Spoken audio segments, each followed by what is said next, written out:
تازہ ترین ویڈیوز کے لیے چینل کو سبسکرائب کر کے بیل آئیکن اور آل نوٹیفیکیشن پر کلک کریں تاکہ آپ کو ملے ہر اپڈیٹ سب سے پہلے۔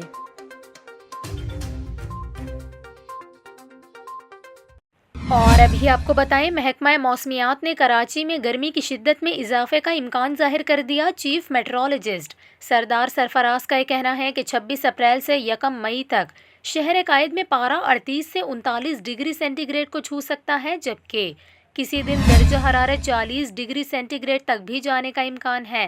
انہوں نے کہا کہ کراچی میں دن کے اوقات میں ہواؤں کی رفتار کم رہے گی۔ دن کے بیشتر حصے میں مغرب اور شمال مغرب سے ہوائیں چل سکتی ہیں۔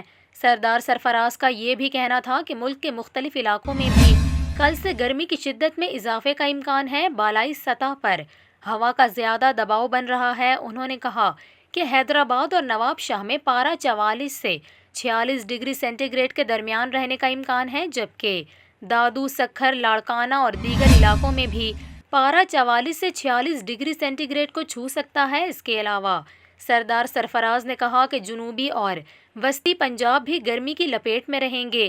3 مئی تک پاکستان کے مختلف علاقوں میں گرمی کی شدت زیادہ رہے گی۔